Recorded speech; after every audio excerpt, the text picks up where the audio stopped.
Hey, everyone. whoa, what's going on? For real this time. Hi, welcome to Super Terminus and Friends. I'm Corey. I'm Dylan, and this week we've got Molly on. Mm-hmm. Oh, Hello. Where'd the bio sheet go? Oh, I've got it right here. We don't know who I am without my bio. Oh God, what do we do? Okay. Molly Coffey spends her night writing and directing her own strange and quirky content. By day, she champions the art department on shows such as The Carbonara Effect, FX series Atlanta, and IFC's Stand Against Evil, just to name a few. It's true. I work a lot. Yeah, sounds like it. And then there's like a whole bunch of other ones on here. You know. That I don't want to. It's all just fluff. Through. It's all just to I can pick out some like the. I'm really interested in the Magic the Gathering. Oh yeah. Okay, now musical. that's definitely a thing. Yeah, you should talk about that because I remember when you were making that and like in the process of all that. Yeah, we made a puppet short film called Magic the Gathering the Musical. It is set in its tournament day in a comic book store, and it is very much a musical with puppets. It won a bunch of awards and got us a lot of attention, but we did not do it with the blessing of Wizards of the Coast.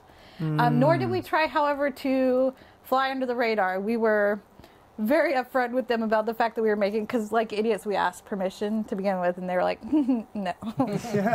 So then we made it.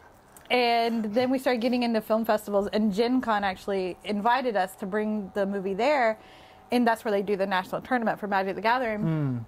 And me and two of my friends who went with me to the convention got really drunk and started playing a game of who could get the most flyers for our film onto the Wizards of the Coast table. So go on. I mean, it was fine. Oh, nothing came of it? No, nothing came of it. They never tried to see you or anything? No, as a matter of fact, two people who work for Wizards of the Coast gave to our Kickstarter and stuff. Cool, so cool. Yeah, so it was all in good fun. Let's call it Gathering the Magic. Well, we actually went a little above and beyond to make sure that we didn't break any like real copyright laws. You never show any of the art or anything? No, we made our own cards and we did all of our own logos. And we even, there are little things like we sing the rules of Magic, but nobody actually taps mana because they have the actual act of tapping copywritten. Yeah. So nobody does that. Like little things like that. Things. You can't turn a card sideways. You can't. That's ours. But the second that you put puppets doing it, then everything's fine. Even though it is funny when people, because it's on YouTube to watch for free, and people are just like, those cards are stupid looking. It's like, oh, man. Thanks. They're all puppet references, and, fine. Whatever. At least they're Is it like a Big Bird card that you did? Or, when you say puppet references, no, more like... I'm gonna play my Kermit the Frog. Like the Hand of Destiny is like a hand going into a puppet, and, stuff like that. Nice. But it is funny...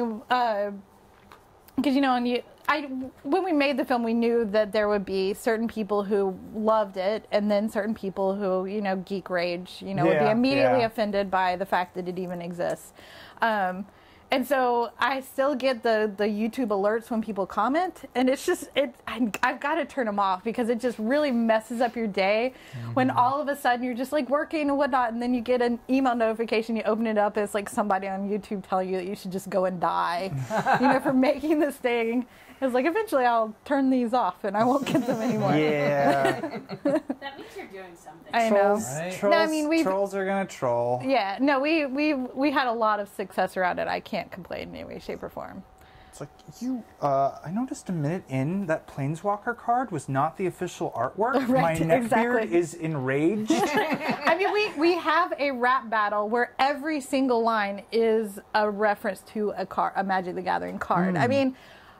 Our geek cred should be strong with this one. That's for sure. That's more insight than I know into any kind of game or IP. So do you play Magic yourself? Or? Well, I did. I had an older brother who got me into all of my really nerdy stuff. So he's the reason that I was into things like Magic and Dungeons and Dragons and stuff like that. There's a character who's a girl in it who plays Vampire the Masquerade and Werewolf the Apocalypse and stuff like that, which that was kind of more me, even though I played Magic. It's even kind of based around, in my hometown there was this comic book shop that had an upstairs, and all the role-playing kids played upstairs, and all the tabletop kids played downstairs. Nice. And we hated each other because the tabletop kids were all much louder than we were because there were just more of them, and they were younger and sprightlier.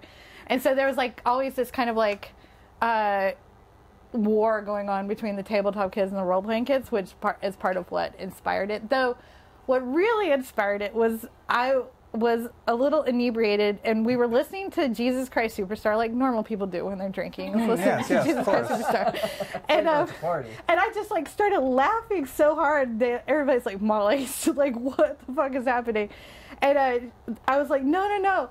Like, it's so funny. What if we made a Magic the Gathering musical? Because there's this line in Jesus Christ Superstar where he says, where Judas is talking to Jesus, and he says, you would have managed better if you'd had it all planned. And I was like, oh my God, they're playing Magic the Gathering. He says, you would have managed better if you'd added land. And everybody's just like, Molly, stop. Just like one little like word change like sent you out, and now it's a movie. Yep, there it is. Though the funniest part about it is that at the time that we were making it, I was working on Necessary Roughness. And this guy who, he was like number 4 on the call sheet on that show is Makad Brooks, who at the time is playing a football player who he also in his spare time was a Calvin Klein model. And he was really into this idea of singing on our musical, so I made him the leader of the comic book store, and he sings the rules of Magic the Gathering, which just made me so happy, like, to get this Calvin Klein model to sing the rules of Magic the Gathering. Now, is it all puppets, or is it mixed puppets? It's all puppets, okay. Yeah. And so, but since then, he's gone on to be James Olsen on Supergirl show on CW. Cool. So when that happened, like I'm the only geek cred that he had. So like all these articles are talking about our movie, like Makad Brooks when he did Magic the Gathering the musical. That's pretty awesome. Yeah, so that was really funny. All from one Jesus Christ Superstar. Yep. Well, you want to race? Race? You're racing? Well, speaking of drinking, I was saying I've never played this game sober, so we'll see. We'll see how this goes. Cool. Yeah, we'll just play a little bit. If anything comes to mind that you think might be interesting, feel free to bring it up. Or just chill out. Don't worry about it. We should talk about D&D because we play D&D as well. So I feel like there should be some sort of. I've been wanting to do a D&D stream really bad, but I think we might have to do. We need like a couple extra webcams. You would? No, I think we could probably just do it with art. Maybe like a cam on the dice and then just art. Art? We don't need to be. Yeah, like just art, like stills. Oh, okay. Or like an atmospheric shot. I could just shoot like a long shot in the woods or something. I don't know. I'm just spitballing here. Have you ever, do you like listen to a lot of podcasts and stuff? Less lately. I used to listen to a lot more of them. Like there's this one, my brother and me, my Bim Bam. They have a spin-off one called The Adventure Zone that's like them doing. I just started listening to that not too long ago. It's really good. At first I was like, oh, I don't know if I can handle these guys. Yeah. But then very quickly it's almost like you're part of the family or something. Because it's like this guy is DMing and he's playing with his brothers and his dad. So they already have like this built-in. Yeah, which they are very practiced at the gift of gab at this point with their other podcasts. Yeah, I've listened to a bit of like Harmon Quest. Mm-hmm. Like which they animated that one, right? Yeah, they animate that one a bit. But yeah, they cut it. Which I think that's funny.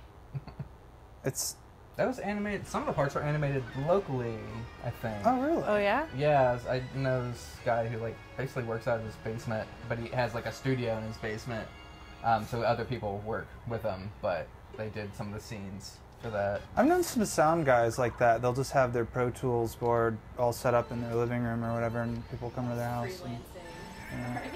Yeah. I mean, that's kind of what I have at home, but I don't freelance right now. But it's there if I needed to. I mean, it's not really a great workspace to have other people over, but yeah, I totally get that home office thing. Yeah, I have a shop specifically so that I can surround myself with people while I'm working, because otherwise I won't ever see anybody. So I can convince myself I have friends. Yeah, sometimes, like for me, I need other people around to stay on task. Sometimes, depending on the project. Right. I will say your shop is gorgeous. I Thanks. love going to your shop and looking around. The only problem is that when I'm working on these big union shows, I'm obviously not, we have our art department set up, where we're shooting. So I'm not using my shop, so then I am paying quite a bit of money just for a glorified clubhouse, Yeah. But, Wait, who's who here? I'm on the left. does that make I should have sense? known because you're third here. Corey is kind of gross at Mario Kart. I'm not that good. You usually get first place, or at Just least against top the 3. computer. Yeah, but Like That's better play than me. online. I can usually get at least top half online. What? I was never good at the new ones. I played the 64 a lot, but I don't know, the whole drifting mechanic kind of escapes me. I'm not good at the Tokyo Drift. Gotta get them sparks. Them sparks. So you said you started doing Warp Tour? You did? Yeah, so I was in high school and decided that I didn't want to Schools go for to school suckers. anymore. Yeah, well, I grew up, my parents are farmers in South Georgia, and nice. well, it is now, when you're a 14-year-old punk rock kid and have yeah. incredibly conservative parents, it just, it's a drag at the time. And all that I wanted was to get out. So I ran away and joined the circus, as I call it, and went and worked on the Vans Warped Tour, which as a punk rock kid was... That must have been pretty cool, actually. It was. I was basically homeless for 4 years because I just wow. lived on a bus. Each year I traveled on the bus of a different punk rock band. Cool. What bands did you travel with? Vendetta Red was the first year. The second year was this band called Ridgemont. The third year would have been River City High, and then the fourth year would have been Vendetta Red again. And so did that kind of transition you to doing stage work and art direction, or is that No. how did you cross that gap? Well, I was really into photography at the time, and so I was shooting for Suicide Girls and Deviant Nation and a bunch of nice. those alternative. At that time, there were only My friend's about got 40 a girls. suicide girl book, a legacy book. I wonder if any of your stuff is in there. Quite possibly, because they definitely would not have paid me for public. Their contracts are garbage, which is why everybody, kind of, the business involved with that has changed a lot. Because we were originally official photographers for Suicide Girls, and that doesn't really exist anymore because they required that you sign these non-compete contracts that. Ugh, You can't photograph any other girls or anything like yeah, that? not just that, but they can decide at any time what is and what isn't competition too, which is that's bad. Yeah, that is yeah. bad. Well, it was because this one girl, Apnea. You're working as a mall Santa? No. Sorry. There's this one girl, Apnea, who her husband was Philip Warner, who's known as Lithium Picnic, was a pretty well-known photographer in the fetish world, and she had her own personal site. It was just apneaddict.com, and she just got so popular, to where her numbers on her personal site were usurping Suicide Girls, and so then they decided all of a sudden that her personal site was competition. No bueno. Yeah. Cool. So all of it, they still technically owe me something like Come on, $3,500. Suicide Girls. What's going on? I'm sure they're on really that worried list. about Molly Coffee from 2001. Someone at Suicide Girl Corporate is losing sleep over. I know, right? I can't believe I screwed over Molly. But so I was really into photography. So when I decided to move to Atlanta to get this internship with this photographer, and I'm definitely not going to say what his name is because what ended up happening. This is a crazy story because I moved up here, and the guy ended up 2 days into my internship wanting me to wear outfits while I worked. Oh, yeah. Yeah. And so that didn't last. But I was kind of interested in filmmaking, and so I decided to start making these stop motion movies simply because I could make this stuff with all the equipment that I had at my house. Yeah, with all the photography Yes, stuff? because I didn't have to buy anything to start making movies. So what did you originally use for your puppets? It was all clay, and it was but it was funny because we decided to do it very publicly. So like we did a stop motion web series, like right off the bat. Like we weren't like, let's learn how to do this and then make a web series. Like we were just like, no, let's make a web series yeah. and put it on. So in the beginning, they like move, like waddle essentially, and then eventually they start blinking, and then eventually they start like having like elbows and knees and stuff. It's like watching any cartoon. Like the first seasons are always so like, especially like 80s, 90s. Well, I mean anything like. I think contemporary cartoons, they come out a little more polished out of the gate. Yeah, but it's just funny because it's just like, we're so public now with like our education, as opposed to, it's like the directors that you really love, like you think, oh, their first thing that they ever made was this really polished, thing that you see as the first thing. It's like, no, the difference is that back then you didn't have YouTube and things for people to publicize all of their failures like we do. I remember on the special features for Signs, I think it was, they had some of Shyamalan's like early work, and it was like super. Oh yeah, I remember that. It was like Indiana Jones style. Oh, I don't even know. It was, and Oh it was my God, all that's amazing. downhill from there. Right? No, that's cool. That's funny. That's some of the first movies I ever made were stop motion. Only it was Legos. I had a Lego studio camera. So Cool.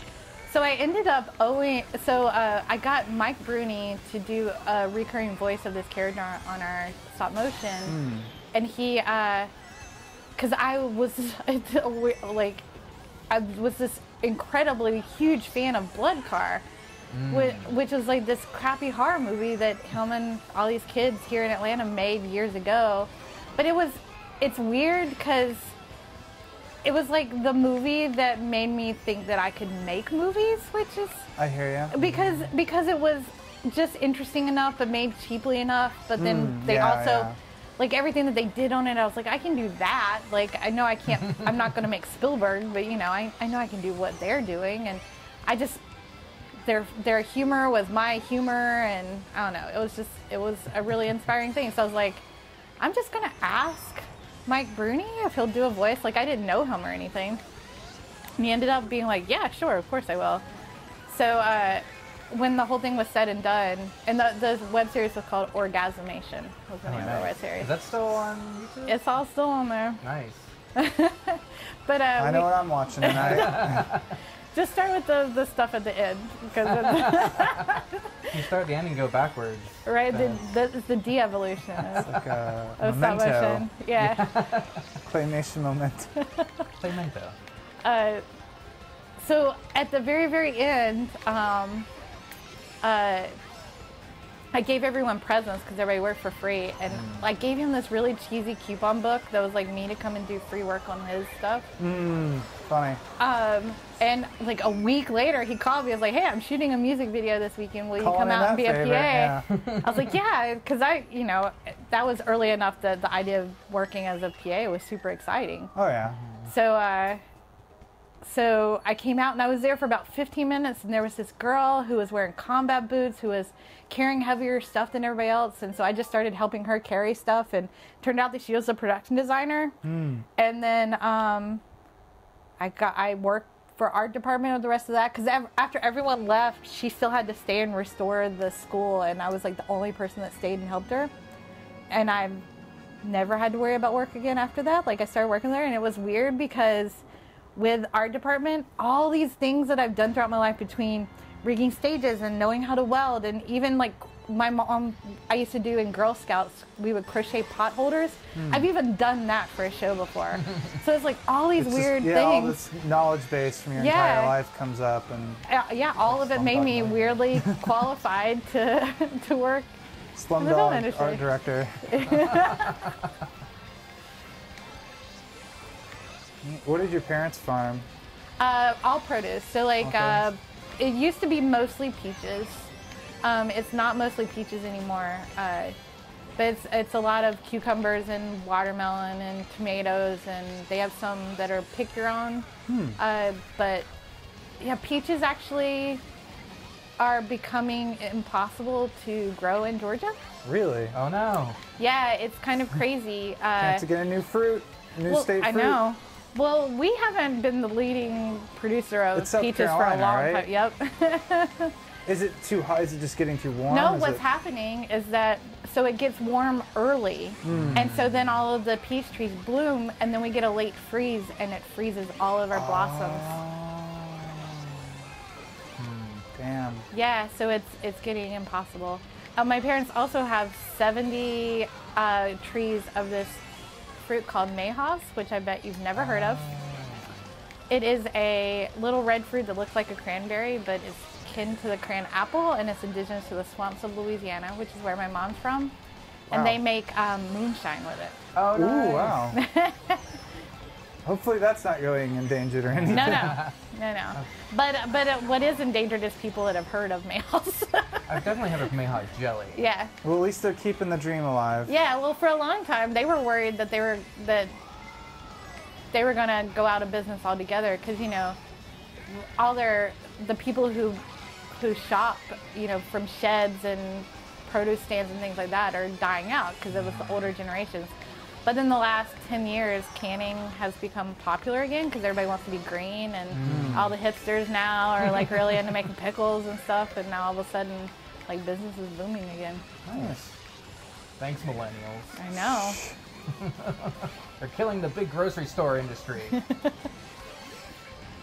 What part of South Georgia? It's this town called Morven that's outside of Valdosta. Oh, okay. I So grew it's up that in- far south, but it's more closer to like Adel than Valdosta. Baby. I grew up in Thomasville, Georgia, which is So pretty basically close. By Florida. equipment. Yeah, basically Yeah, exactly. Florida. Well, that's what, you know, when we were in, we would always go to punk rock shows in Tallahassee. Yeah, it was the big city. Yeah. Oh, Tallahassee. What's your favorite punk band? Well, I'm actually going to answer truthfully as opposed to like street cred wise. It's Against Me, which I know that like technically isn't like they've gotten very pop punk through the years, but you know, I'm not the same kid I was back then either, and I can appreciate the evolution of you know, us all growing older. But yeah, I just have this kinship to that band because one of seeing them in Gainesville, you know, when they were getting started and like through all their career, and then Oh yeah, wow, that must have been really cool. Because I didn't really see them until like live until like a few years before the lead singer transitioned. Yeah, no, I've been seeing them live since like '98, which is just. So I saw them at Center Stage. I think it was about 6 months ago. Were they're you also at that one? but they're gonna be here in October. So this month, I guess it's whatever the day before. The Descendants are playing on the 21st, so they're playing on the 20th. I don't know where they're playing though. They will be here soon. Yeah, I love Against Me. I just like that because they have like a southern fried approach to punk rock. I which actually can always appreciate. liked their what was it, the Cowboy Center Eternal, Stage.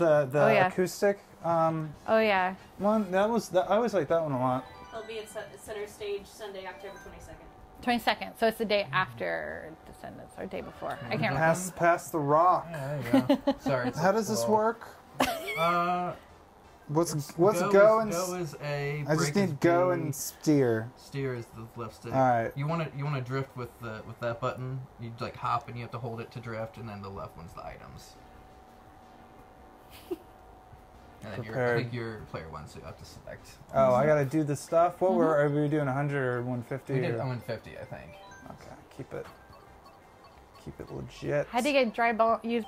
I have dry bones tattooed on me. Oh, nice. Yep. Yeah, I was And admiring all Lakitu. of your. Yep, and then I have the bombs as well. Nice. Should just go through all. And we could take up an hour of. Now, right now, I'm working on my Pee Wee Herman sleeve. Oh, that's awesome. Got Cherry and Yep, and Terry. then there's Pee Wee and Zombie. Penny will be right there. I'm gonna have the door right here. Who did the art for that? His name's Mike Groves. He's That's in awesome. Athens at Paint and Wonder. So I've been every month driving an hour to Athens to get tattooed. I remember Wow. every year as a kid, we had the Pee Wee Herman Christmas special on VHS, and we would watch that. It had Whoopi Goldberg, Magic Johnson. Oh man, I forget who else. Had a lot of great celebrities. It does, yeah, and it took me a long time to realize how much I feel like Pee Wee Herman like has influenced who I am. Like between the fact that I deal with puppets and the stuff that I personally make and the production design, stylistically, my house, like all those things, I feel like I'm just a big... Do you have a giant talking sofa in your living room? No, but I do have some anamorphic things. Like I have a clock that has a face on it and stuff. Oh, nice. And I think you're up. Oh, yeah, sorry. Hey, Sorry. you're good. Yeah. It's all good. But yeah, I feel like everything in my life is somewhat derivative of Pee Wee's Playhouse. Sure, why not?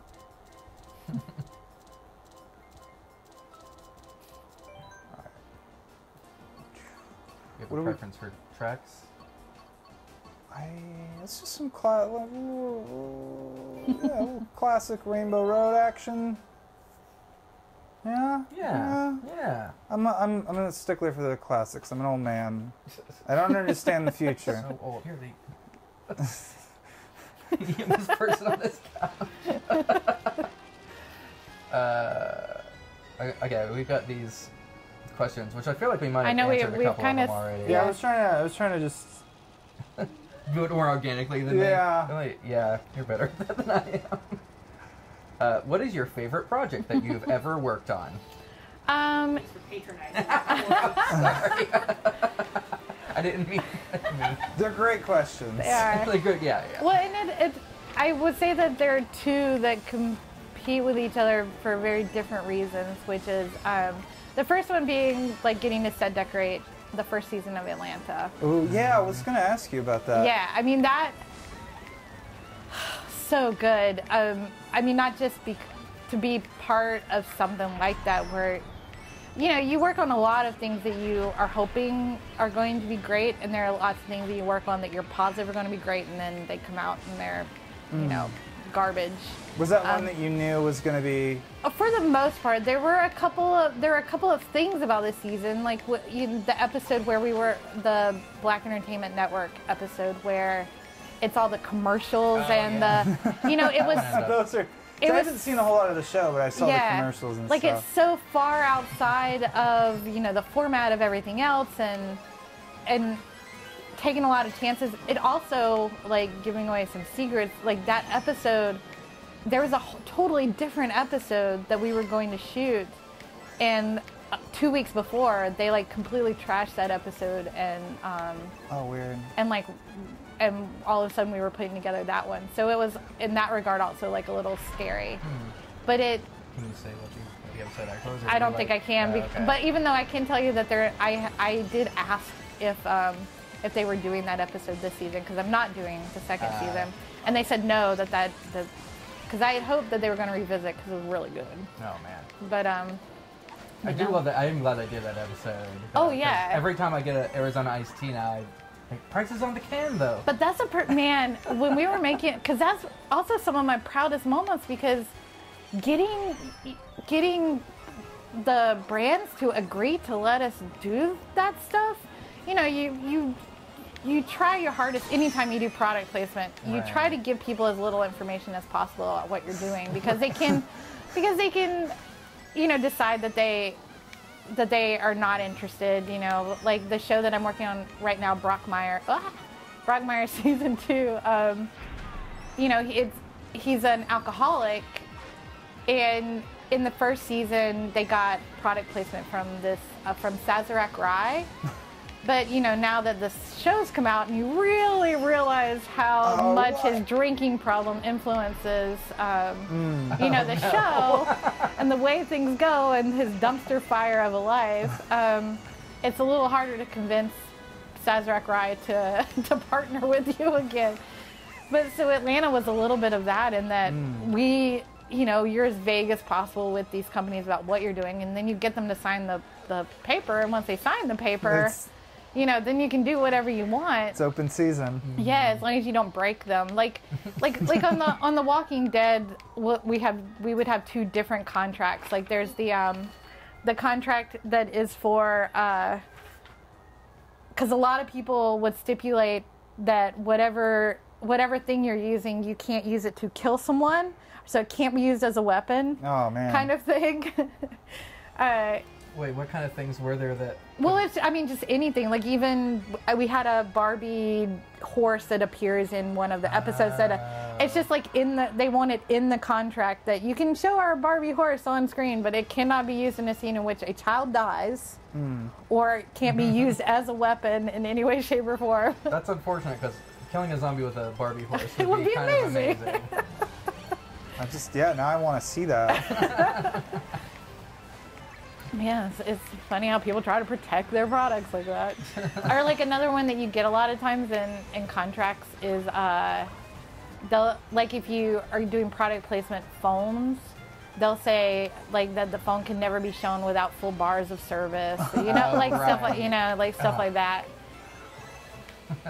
But yeah, it's like at the time when we were making Atlanta, nobody knew what the show was. It's like the guy from Community, the show set in Atlanta. Did you ever watch his the Derek comedy stuff that he did? Yeah, because I would watch some of that in high school and stuff, and it was funny when he started to blow up because I just remember him from like the mouth-based video game. Yeah, and the pooped your pants one. Yeah. Skateboard. I would never do anything embarrassing like poop my pants. Yeah, I saw I was at Yoshi. Sundance in 2009 and saw Mystery Team, which was this feature that Derek Comedy made about they're adults but they're acting as kids that are investigating. I don't remember a ton about it, but I remember going to see them at Sundance, which is just crazy. I was so excited to work on that show, and I actually got offered to production design Get Out. Oh. And I turned it down to do the pilot for Atlanta, which that's a Sophie's choice. Yeah, but at the time, Get Out was another one of those things where it's like, hey, come work on this movie in Alabama, and I'm just like, no. Oh well, if it's in Alabama, yeah, you made the right choice. But then, once the movie came out, you're like, oh man, this is good. Dang it.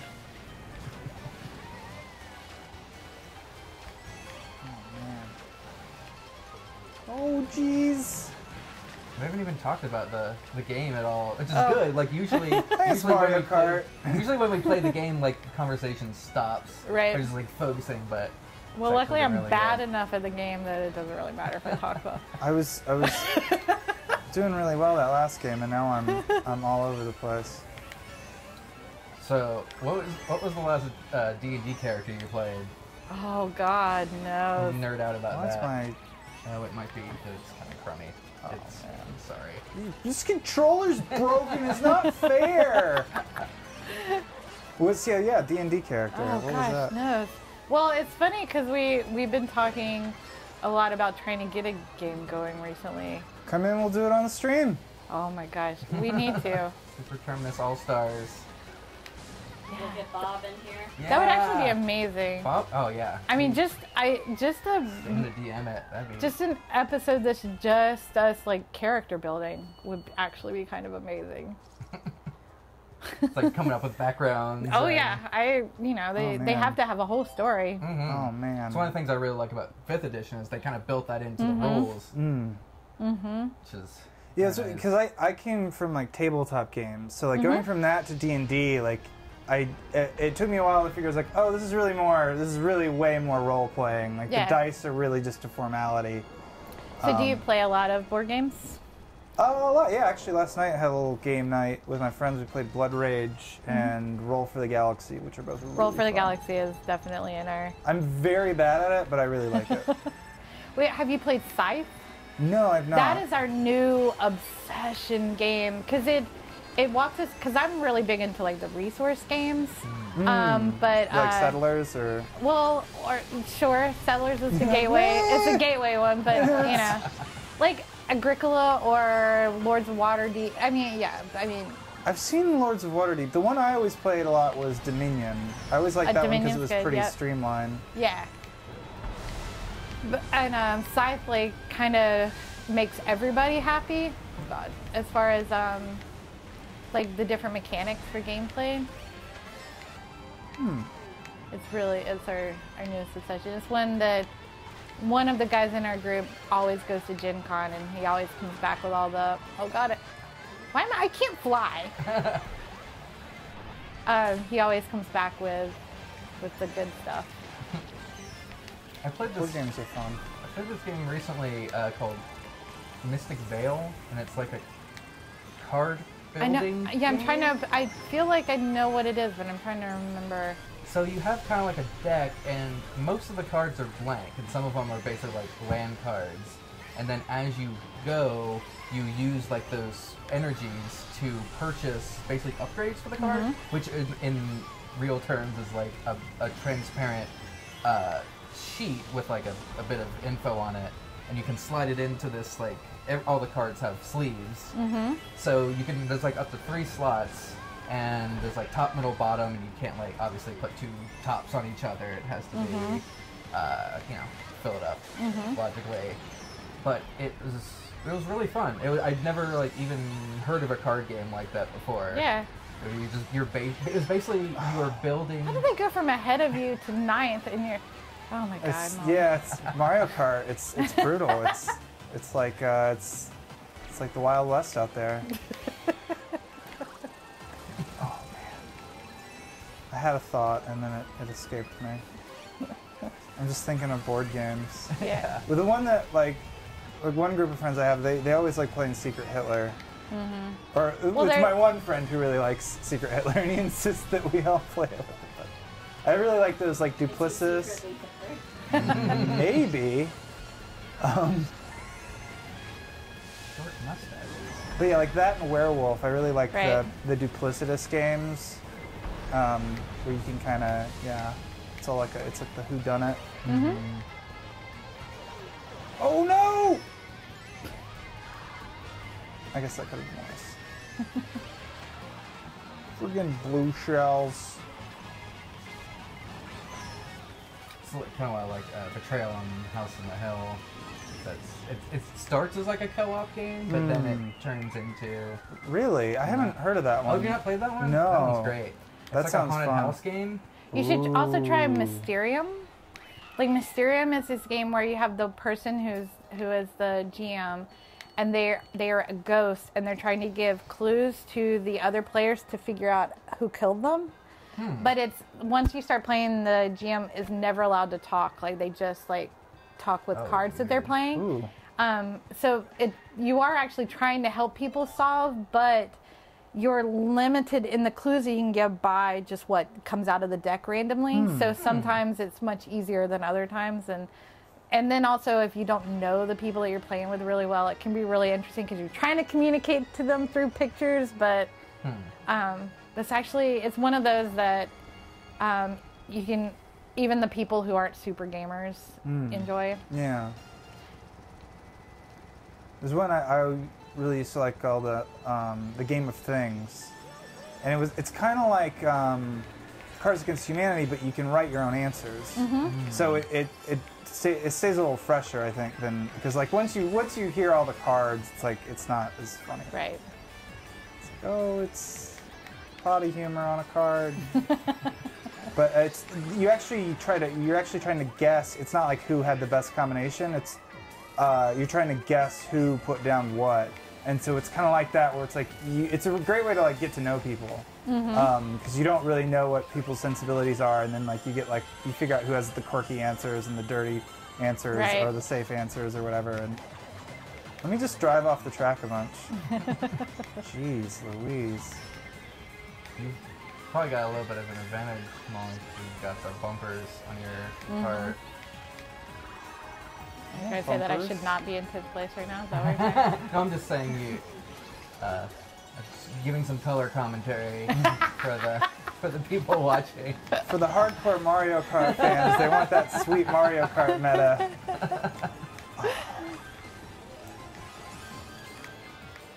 I can't believe I missed that. Cannonball Road. Oh, I'm really- jeez. Charles has questions. Oh, does he now? Yeah. Charles always has questions. What's He's Charles? gonna bring it back What's around to going on, film. Charles? What's the question? Oh, should we? Charles said there's a lot of overlap with the film community and board games the last few years. Is it the storytelling? Is it the creativity? Do you think that maybe it just has to do with nerds are attracted to both? Probably. No. But no, I definitely think storytelling is a part of it.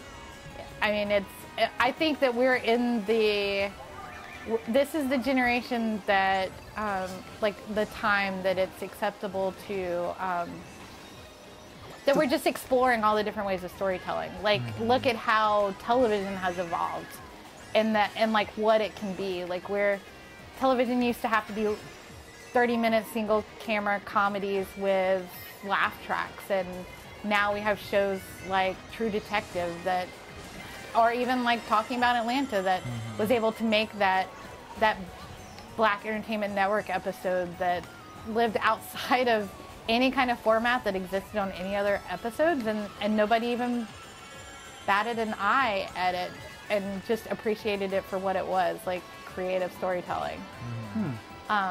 So I think, and I think that translates in that we are seeking out like different experiences and different storytelling, and things don't have to fit into a bubble anymore. It's a good time. I heard an interesting, was this psychologist talking about board games and how it's like you build a miniature world, like a meta world, and where like you like assign like a fiat currency, like the most basic example would be Monopoly, but it's like it's all about like creating a common like landscape, and so it's like it helps like grow empathy and like and social stuff. So yeah, I don't know, it was really interesting on board games, social friends stuff. I mean, I will say that my gaming friends are the only like non-film people that I've stayed connected with through, because you know when you work in the film industry and you work 80 hours a week and you end up just hanging out with other film people because those are the only people that adjust to your lifestyle, your hours that you work, but my friends that are the gaming, we have that one thing that we still like can come together on, and it really, yeah, they're probably the only non-film people I'm really close to anymore, which is really sad now to think about it. Jeez, Molly. But yeah, because we'll always have that. Well, that's the thing, is if somebody can't play a game, do you really want to be friends with them? No. Do you want to do some like 3-player battle, or you want to trade off again, or what are you feeling? Trade off. Charles says, I think that touches on a huge point. We want stories that surprise. Stories that surprise. True Thanks, that. Charles. True that. Here, And you even take like, this. Video games are telling stories more than they ever did. Like, at the beginning, it was just the story was a plumber is trying to Rescue a save princess. princess The oldest from a princess and a dragon. Or that time it was a monkey, but yeah, Right. from an ape named Donkey. And so, and now, I mean, Nintendo doesn't do that quite as much, but there are games now where you are basically, like, for instance, the Telltale games, you're basically watching an episode of, like, Walking Dead, or you're playing Back to the Future. It's practically just interactive TV. Yeah. I mean, I've been playing Skyrim a lot lately, and yeah, it's interesting how much I get wrapped up in like my character's identity as like a, you know. Skyrim's an interesting one because there's a certain amount of story, but for the most part, you're kind of creating your own story in a way. Yeah, I mean, well, what I like about, like, there's a lot of forks in Skyrim. Like, there's a lot of different ways you can take it, and it's all, you know, it's all pretty well voice acted and such. But you ever play? Did you play? I know you have the Skyrim thing on your. Did you ever play Skyrim? No. I really think it's probably the best video game ever made. Wait, Like, it's. what are you talking about? It's it's one of those games that I can go back to time and time again because there are infinite numbers of storylines and there are infinite amount of things you can do. I mean, you can pick up a book and read. Yeah, there's a book. That's Right. what's crazy. Is there's all the lore in the game. Is like you find books and you can actually read about what's going. I mean, they're only like 4 or 5 pages long. Thank God. I would buy houses just to like store my books in. I would steal books everywhere I went. But it's funny that you bring that up because you can kind of get into this popularity now of immersive theater. Sleep No More. Yeah, well, Sleep No More is a perfect example that you can just walk. You go to this thing, which is this basically a retelling of the story of Macbeth, which everyone is pretty familiar with. But then you set it in this world that you can just walk around and open drawers and you can follow whatever path you want to follow, and it's just so it's hard to describe how incredible this it is like a meat space thing, like it's a Broadway show that you go to and you enter into this building, and it's interactive. but it's completely Wow. interactive. Like there's 12 this one there's 12 actors and they have they kind of meet up over the 3 or 4 hours like at this table, but then they meet up at the table and then go off in their different directions, and you can follow whichever actor you want to follow. Oh. Sometimes they'll take you and take your hand and drag you somewhere, or hand you stuff, and then you can just decide all of a sudden to follow a different actor, or you can stay in a room and open drawers and look at stuff, and you can go something like 47 times and never have the same experience going to see this show. Yeah, that sounds about right. And Darren Bousman, who did Saw 2 through 7 or whatever, he's done a horror version of it in LA called Tension the Experience, which is basically it's this horror story that's being told, but it's completely interactive. I did one of those escape the room things, which doesn't sound nearly as intricate as that. But No, but similar kind of. but it's its own thing that I don't know. I think it's back to what Charles mentioned, that we all want a little more now from everything. We're entitled millennials. There you go. I want my stories to be real. I want to do them myself. Hey, we grew up with the Choose Your Own Ending Goosebumps books. Yeah, for That's real. where it all started. R.L. Stein. It's all his fault. Oh man, they were never really scary. That was for elementary school kids. How scary can it be? And we did those young adult ones. Was it Fear Street or something? I read all of them. I just remember there was a Choose Your Own Adventure one where you were stuck in a theme park, of course, haunted theme park, and then there was one where you go back in time, and those two were actually really fun reads. Of course, you cheated. Oh yeah. Oh you had to yeah, click no, the for thumb. sure. Yeah, it's like wait, what? I had a few that I inherited from my brother it was called Wizards, Warriors, and You, and it was basically like a role-playing game, but through a Choose Your Own Adventure book. Like you would roll up stats and roll dice to attack God. things, and then it was like, if you killed this thing, turn to page whatever. And if you didn't, then turn to this other page. Have you played the Stanley Parable? No. I only played a little bit of it, but it's really interesting. It's have you seen it at all, or it's a first-person art game, I guess you could say, where it's you're just trying to I only played the beginning of it, and it's you're just in your office and everyone's gone, and the narrator is telling you what to do, and you can disobey the narrator, but there's consequences for that, and he makes fun of you if you do it. It's weird. And I guess apparently it's one of those games that has a lot of forks too. There's a lot of different ways you can progress through it. But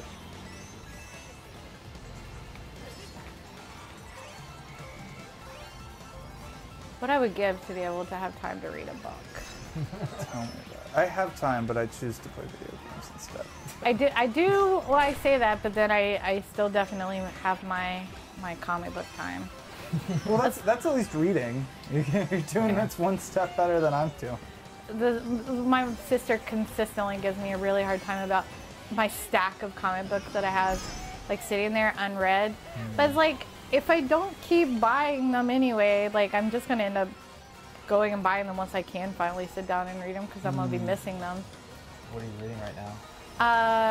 Saga, and actually they just turned American Gods into a comic book, which Is it more based on the style of the show? yeah, and the art is just so good on it. Yeah, Saga I think is like my big obsession right now. The only graphic novel I ever really got into was Wormwood. I read that Gentleman one too. Corpse. The Gentleman Corpse. Ben Templesmith. That was pretty good. I've been wanting to read Watchmen because I am a fan of the movie. Well, you definitely should read the comic book because the end of the comic book is so much better than the movie. I've heard. It's one of those, you know, just classic, amazing endings. It's funny how like Fight Club's one of my favorite movies. But I read the book and like they have completely different endings. But I kind of feel like the book works better as a book and the movie works better as a movie. It's like when it's a different medium, like people can be sticklers about that. About like, Right. oh, it's not like the book. And it's like, well, that's because it's a movie. Right. But I will say you should, since we're talking about comic books, you know there's a Fight Club 2 that was written by Chuck Palahniuk that is only in comic book form. See, I was interested if he would do anything with like the Project Mayhem. Like I thought like maybe he'd do a sequel that would just be called like Project Mayhem about like, you know, everything that happens with the whole terrorist organization that he creates. But yeah, I'll have to look that up. Is that recent? Yeah, it's been in the last, time starts running together. It's been in the last year. My dream, as you know, as someone who makes my own content, like my dream job, like would be to turn Survivor into a movie. The show The Survivor? reality No, it's the Survivor's a book by Chuck Palahniuk. Oh, right. It's like it's my favorite. It's my favorite of his books, and nobody's real. I mean, other than Chuck, you Chuck. heard it. I know, right? Yeah, give her a call. She did. 555. She did Magic the Gathering the musical. All right. You could, But actually, throwing back to like your question about favorite project that I've worked on, like other than Atlanta, I would say the most incredible experience I've had has been doing production designing seasons 1 and 2 of Stand Against Evil for IFC. Not as much because of the project. I mean, it was good and fun, and we got to do really crazy stuff, like working with John C. McGinley. But I got to become friends with Dana Gould, who's kind of become a little bit of a creative mentor for me. Oh, nice. So he helped me develop Pepper's Place into like a package for pitching, and he like has given me a lot of notes about my scripts and stuff. And so it's just amazing when you meet people like that who, you know, wrote for Simpsons for 10 years, makes his own content, but then we'll still like sit down and talk to this person about their stuff. stand that's up, awesome. fine modern gentleman. I know. So And he wrote during the good years. Oh, yep. Of when it meant something on The Simpsons. what was it like working on The Walking Dead? Like doing that? It was really good for me because that show runs with a very small art department. So it was great getting to have the amount of responsibility that we did, because you can't ask for a better learning experience that really has shaped like a lot of my skills that I have now are because of the amount of trust that I was given while working on that show. That's really. What seasons did you work on? 2, 3, 4, and half of 5. But I that's worked as pretty a good. set dresser, you know, so it's like lowest man on the totem pole. Yeah. But again, But a bigger pond. yeah, and bigger fish, it was yeah. yeah, like I said, I was given a lot of responsibility, which was incredible. There was a VFX company out of Marietta that worked on there. Now I can't remember their name. I was wondering if you knew. They do like bronze statues too. They've Oh, got, you're like, talking about Andrew Freitas. I think so. Because he did the bronze dinosaurs in front of Fernbank.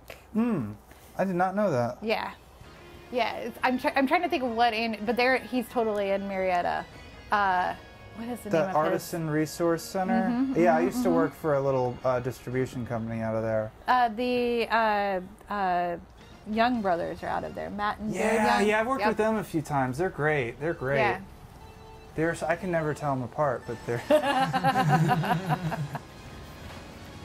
just noticed Charles said even he, in response to Chuck Palahniuk, admitted the film ending was how the book should have ended for Fight Club. Well, I will say, the movie ending of The Mist is a good example of. I mean, even Stephen King was like, "Yeah, I'm jealous of that ending." There are a few. I've noticed there are a few movies that are like Big Fish. I feel like was a better movie than the book. Or like, Forrest Gump is a better movie than the book. Did you ever the see? book is different. It's just like it's a comedy. The Like, it's a Virgin, straight up comedy. The Virgin Suicides. With Kirsten Dunst. Yeah, but I never read the book. That one is like one for one, just the book. Like all the narration in the movie is straight from the book. That's All the funny. it's like but it's like it was kind of interesting how well it worked for just a one-to-one adaptation. Mm-hmm. It's funny, you bring up Forrest Gump though, because it's like in the book it's kind of implied that like all the stories he has are just stuff he made up, which is like. And the relationship between Ginny and him, because of his mental handicaps, was almost like predatory in the book. Yeah, 'cause he was. It's a little dicey in the movie too, but It's not. he's it's a like little in the sweeter book he's like He knows institutionalized, he's not a smart man. I know what. but he knows what love is. And that feather. That wasn't in the book. Yeah. But then there are some movies like Scott Pilgrim where, like, you would never think, like, how would you shoot, like, reading the comics, how would you shoot that? And then, you just basically do it the way it was in the comics, and it actually works really well. Add some chiptunes to it. I went into that movie cold, so I thought it was just like another Michael Cera romantic comedy. So you didn't even know it was an Edgar Wright No, film? I didn't know. I had no context. So like, it was like until that first Battle of the Bands, like the first Evil X shows up, and like I just remember sitting in theaters like, what is happening? Where is this movie going right now? Someone spiked the popcorn? Vampire hipster chicks. Man, I would have, if only we had gotten to see Edgar Wright's Ant-Man. I really wish that we could have. Oh, right. He was going to do Ant-Man. Yep. Yeah. Who's the one doing the new Ragnarok? Taika Waititi? Yes. Yeah, I'm excited Oh for my that. God. I love him. Have you seen Hunt for the Wilder People? Oh, yeah. Oh, that's such a good movie. Have you I seen know- Hunt for the No, Wilder I have People? not. Yes. You should see it. Man, but you want to talk about a perfect trailer, is his Thor Ragnarok trailer. Mm-hmm. It is just the music and I- how just fun it looks. Honestly, like I immediately regretted watching that trailer. But I don't like Sure. watching trailers in general. But I like seeing how the director reveals information in the movie. But Well, sure. Well, so did you watch the new Star Wars trailer? no, no. You should probably like just cover your ears. Yeah, you should, yeah. no, No, I won't talk about it. The But, dragons show up. but it is.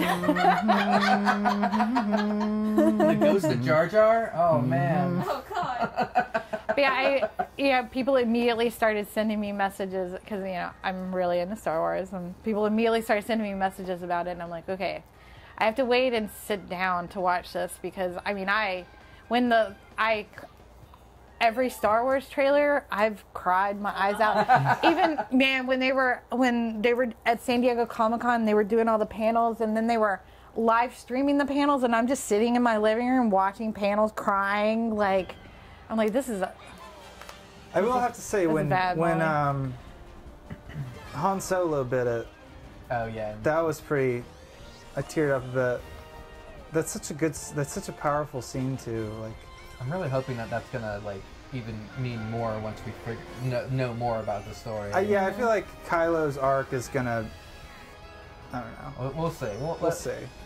It could go. I feel like it could easily be like turn terrible and turn into another Anakin. Well, I didn't like Rogue One. Yeah. Which I is, didn't really either, actually. I mean, it's one of those things that people feel very strongly, positively about that movie. I thought that the end just fell apart to the point of I couldn't forgive it, and I also just couldn't. The relationship between the two main characters and how, like, at the beginning, he's just like, these people raised me, and I've my entire life I've been devoted to them, and immediately upon meeting this girl, without any sort of real connection established between the two of them, just throws all of that out the window and betrays them to like help her. And I'm just like, okay, we have forced everything just for the sake of a story, and I just couldn't. I wonder what because it was famously like a lot of reshoots for that. Yeah, but that seems to be a little bit of the trend. It's Disney's friggin'. Because we've got to focus test it first, and I mean, look at how they've, the last movie they just gave over, like to Ron Howard. Ron Howard, and then even the next one with Miller and Lord, like that one has a new director now too, or no? That was it. That was it. They were Lord. It was Lord and Miller, and that it was turned over to Ron Howard. Right. Yeah, and back to Donald Glover with the Han Solo movie. Yep. Yeah. Charles said we have to talk about Spaced, because we talked about Edgar Wright. Which is a great show. Oh, so this is very tangentially related to Spaced, and probably not even a good story, but there's a line where he talks about how they're excited that they have Jaffa cakes, and I finally got some Jaffa cakes recently, just to like, oh shit, that's what they talked about in Spaced. I couldn't remember what Spaced is, and now I finally remember. Yeah, their original sitcom. Yeah. Yep. Where and you want to talk about like to be Edgar Wright, because I can't remember how old he was at that, but he just kind of fell into. I mean, he probably was no older than Simon Pegg at the time. Yeah, and he just fell into directing a freaking TV show, and they just figured out how to. I don't know. It's just crazy. It feels like things are a little looser in the UK. I mean, for better or for worse, I think it's for better. They don't kill shows. Like one of my favorite shows is Black's Books. Oh, you ever seen that one? No. With Dylan Moran. Yeah, I love him. He's so funny. It's like they did like two or three seasons, and then there was you hit your own. I hit my own shell. I thought I hit my own balloon. I was like, oh, yeah, that was like a sister show to Space, I think. Oh, was it? Kind of, because I think there was a lot of crossover on it. And I didn't know if there was. It was a Graham Winahan show. I can nerd out about British comedies Yeah. for a while. I know Dylan Moran is in Shaun of the Dead. Right, yeah, he's the asshole roommate of his girlfriend. Mm-hmm. Which is funny because it's like completely opposite of his character in Black Books. Oh yeah. This is like my favorite portrayal of a depressed, substance abusing madman. I don't know. Like, if you've ever had like a good depression, I feel like Black's Books is like a good illustration of that. I don't know. Because he's not quite sad. He's just numb. Well, that's the thing. Which is kind of more realistic. At least, I mean, here I go talking about my depression, but it's not like for me, it was never like oh, I'm sad all the time. It's like just a lack of motivation, like just a lack of and then you're sad about that. Right, and it's just like, oh, it's all bullshit anyway. I don't want to bother. And the feeling of like nobody else is going through what you're going through is very we real. all feel like that all the time. Exactly. We just don't talk about it. Right. I think today is like mental health awareness Oh, that's day. funny. Well, there you It's go. great we're talking about it. I myself am taking Zoloft to go against to like combat anxiety, which apparently is like nice. It's like basically the same thing. My favorite is when you pair anxiety and depression together. Ooh. That's a real fun combo. Yeah. I was on Zoloft for a while. I didn't care for it. I think it just made me crazy. I wasn't depressed anymore, but I was just crazy. Well, I have Crohn's, and I'm supposed to avoid stress because stress makes my Crohn's flare up, and then I Which is work. why you work because I work in the film industry. It's perfect. The most stressful industry in the world. Oh. Yeah. Nice. Yeah, I'm better at the battles. Yep. Can we change stage between rounds, or is it? I think so. I never know. Yeah, there we go. Battle Stadium. There's one race course on this one I really like because it's just like a really small. Oh, someone. I wonder if someone. Oh, friend request. Oh, we should see if. Hold on. It's just We should Charles switch. again. Probably Charles. Can we switch it back to the? Well, you're about to do your thing. We'll do it after this. What are we? If we could add someone as a friend and they could join us, we could like play online. Oh. They could, like, join us online. Interactive stories. Woo. Right here. You're watching it live. Or maybe not live. Maybe you're watching it from the year 2525. Well, then if man is still alive. Well, then they don't get to play Mario Kart with us. Sorry, future men and women. They'll just code. They'll just code Keeping that gender inclusive. Yeah. AI. They'll just code AI of our consciousnesses and play against that. Oh yeah, they'll just have a record of all of these episodes we've been shooting. And from that, synthesize a personality matrix. Be like Star Trek. And then we'll become self-aware and take over the ship. Oh damn! Uh-oh. I think we're. I sent it. I'm from... Oh my god, it's from... We used a time machine. I wonder if that's Travis from... Time Cop. Oh no, wait, that wasn't... No. That wasn't Travis, I'm an idiot. I don't know who this guy is, but... Time Hey, Cop? well... Twin Cop, God. I was about to cannot say. talk. Well, okay, cool, Travis and more. We'll try to after this get online. Maybe we can do like an online battle. Yeah. Play against each other. Ooh. I like all those emojis you're sending me. So, hey, I was gonna email you this, but for Twin Cop, the sequel, Twin Robbers. It's not the guy. Oh, not the same guy. Well, I'm an oh, idiot. damn. It's not even the same name. It was like, what was it, Eric and Oh damn. Well, Twin Cop guys, if Hardy. you're watching, Yeah, that's Twin another- Robbers. I should have said it last week. Expansion pack. Yeah, that was that's a brilliant suggestion. I would just love to try that game 2v2. Mm. That would be really interesting. So last week we had these people on that one tournament. Did you see Twin Cop when you were at tournament? She didn't So- get to come to I church didn't. because she was in a car accident. Oh. I know. That's right. And You were broke gonna her ribs. you were gonna be on a panel in one of the rooms I was. And I mean, in. I really got into a car accident. It was super stupid. Like I ran into the back of a tow truck. So I basically like drove underneath the tow truck because it sits so high and it. Yeah, you're lucky you didn't like. I know. Well, Yeah. luckily There's a lot I of was weight. driving a van. If I'd been driving a like tiny car, it would have been Damn. really bad. Because even still, my battery, like when I stopped, my battery for my car was sitting on the top of my van because it had like basically been pushed out of and like up across the top of my car. It was really scary.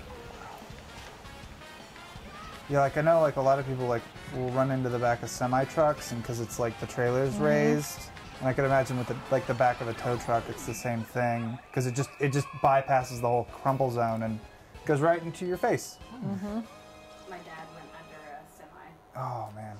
He's in a wheelchair now. Didn't end well for him. Oh Jeez. God. All right, let's add. Yeah, you this dude. take over. Add the dude. Let's see. I'm the dude. Just gotta switch to my home menu real quick. Travis is going to town with these. He loves those tentacle emojis. Who can go? I have tentacles Fire tattooed on me, Ah, so hey. Oh, hey. Hey, Travis. That's a great me.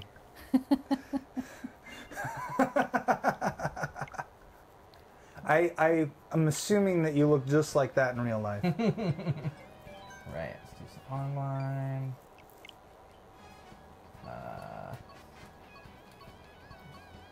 Be the generic person or this doesn't matter. Wait, is this for you or? That's for second player. Friends. They love owls. Travis, where are you? you have too many Did friends. you go through? You have too many friends. That's just like recent players, not necessarily people I've played. Oh, Don. What are you up to, Don? Travis. Okay. Travis, where? It's Is right it there at the top? Oh, top. that's him. Oh, he has a different. Oh, well, I'm just gonna start a game, and then maybe you can join it. I don't know if that's how it works. Wait, what happened when you went to friends? Could you not like click start game with them or? No, he was. It's the. He was several.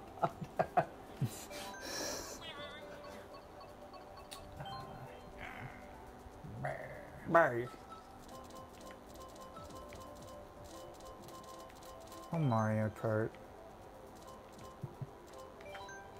I don't even know like what all the different wheels are supposed I to have no be. idea. Like what this, if there's like a strategy of that or. Yeah, there kind of is. What up, Frisk Booty? Poke Mario, that's great.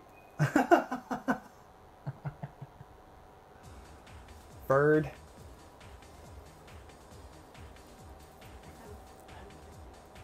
Hmm. You're confused. What are you confused about? Travis and Morris said I wanted you to make one. Make a game. I'll probably make like a room or something. We'll make a room. Should be able to. Get a room, Can you like, two. join? So can you like go to the friends and join? Oh. What do I know? I think that's how. I think that's a way to do it.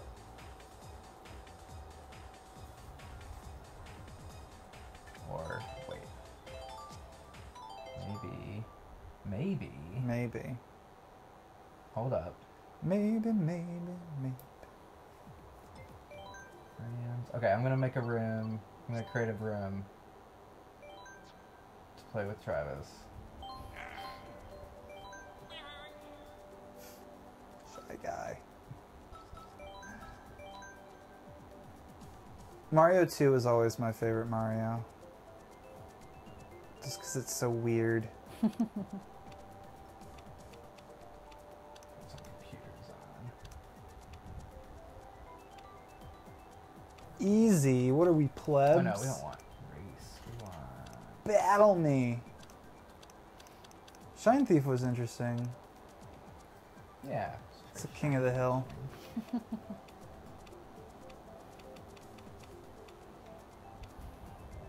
Aw.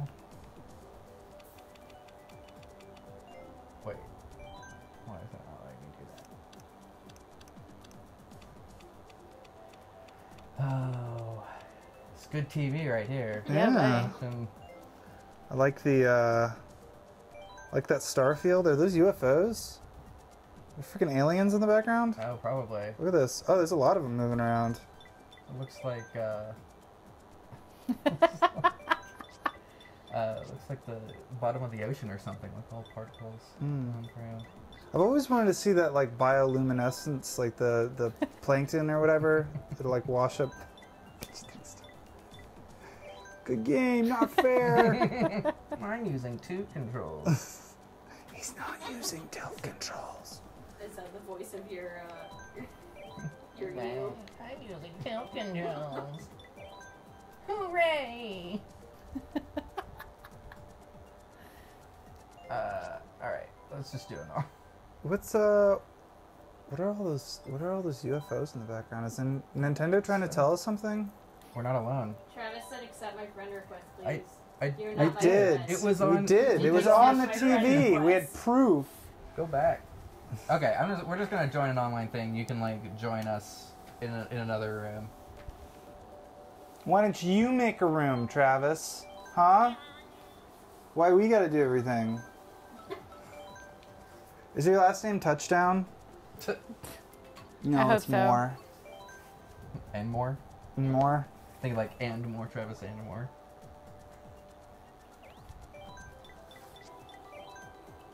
Ha ha ha. I think I'm using tilt controls. One more time. It's one of my favorite Daft Punk songs. I'm out of here. That was fun. Excited. I like that he dances every time. I'm a little nervous. But I'll give it my best shot.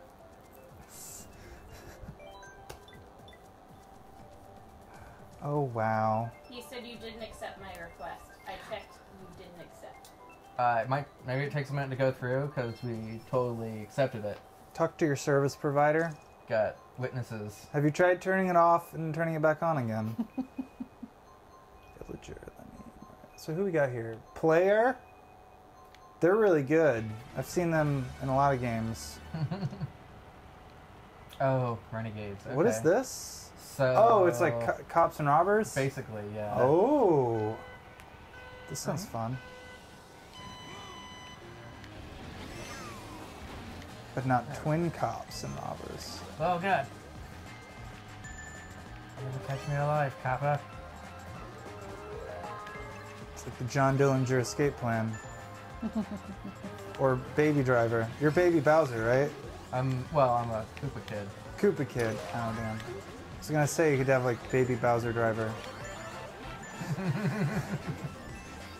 There are babies in this, like Baby Mario, Baby Peach. I feel like that sends the wrong message to kids that they should be driving. Oh, you opened the cell! Did you ever see Muppet Babies? Yeah. Oh, the They cartoon! went on all kinds of adventures with babies. I always liked their Star Wars episode. Well, we kind of even made fun of that in this TV show this pilot that I made starring Hannah Fearman. It's called Pepper's Place. We were spoofing kids shows. Like each episode spoofs a different kids show, and the pilot that we made spoofed Dora the Explorer. And like this part of our big joke was the fact that this girl is just left to like just wander around her neighborhood to her own devices, like no parents to like no curfew. She just like wanders around and goes on adventures. Like, you're not teaching kids good. Wait, how old was the kid? Well, I think it's a little bit ambiguous, but she's definitely a kid in Dora the Explorer.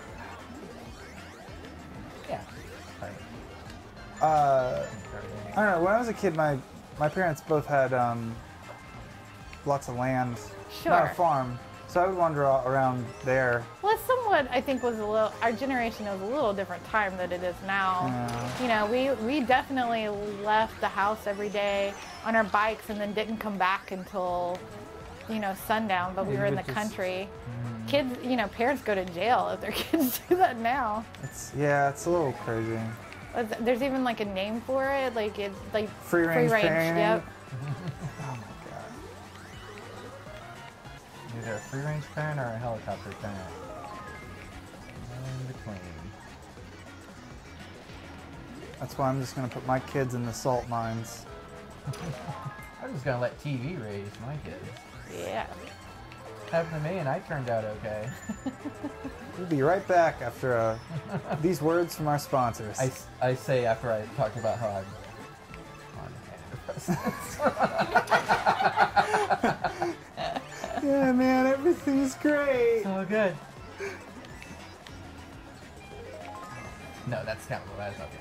I actually had it. My cousin was talking about whether or not she should let her kid have a TV in their room, and I had a TV in my room growing up, and I was like, nah, great.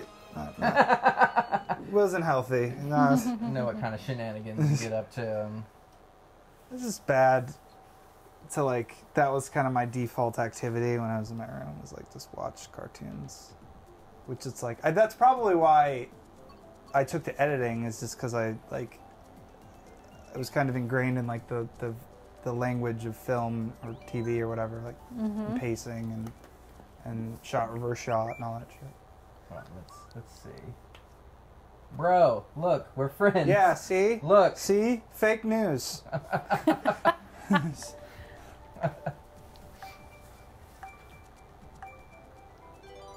Oh, this kid. He said, accept it, please. Is getting less cool by the Why by the don't minute. you accept reality? Why don't you accept our Lord and Savior into your hearts?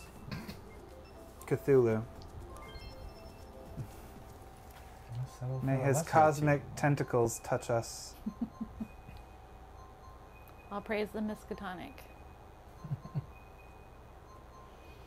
I always like, people talk about like, you know, flying saucers and aliens coming down and invading or whatever, but it's like, that doesn't scare me. What scares me is like a hive mind creature or something. Like the Borg. Like yeah, like Borg were like synthetic, like they were like cyborgs. But I was thinking more like the Flood or Slither.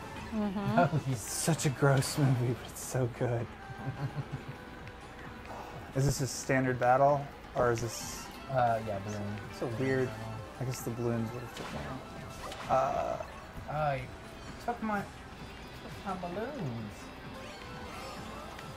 Isn't there a way to steal them, like if you jump over a player, or Yeah, if you with the feather? If you jump on them with a feather, you can steal, and if you ram them with the mushroom, you can steal. Oh. Oh man, I'm not doing great. Oh. Oh. So what was the hardest lesson that you had to learn? Oh Lord.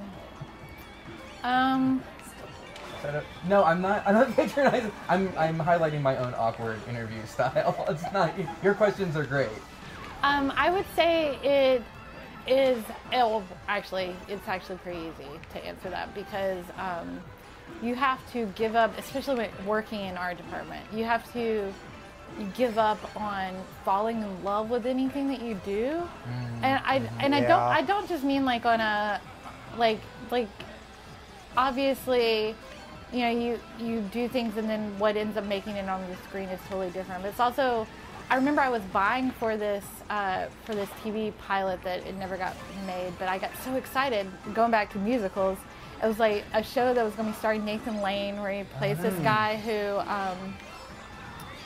he's kind of playing himself but not himself, but he like is in Broadway, but his dad gets like testicular cancer, and so he goes back home to Texas. But so there's this one scene that takes place in his New York apartment before he goes to Texas in the show, and so the entire room I had decorated. Every single thing on every shelf was a reference to a musical or a play. Oh, wow. And oh man, I mean, I spent weeks on it and so much money. It was stupid. And I was so And then it all excited. got canned. Oh, well, when they actually shoot the scene, they shoot him like sitting at his desk, and then they shoot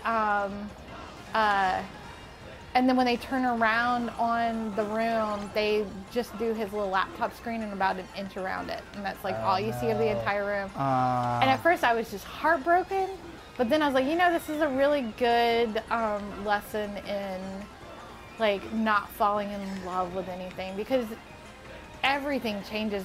Like, it doesn't matter how much pre-production you have or how much planning or how many conversations that you have about something.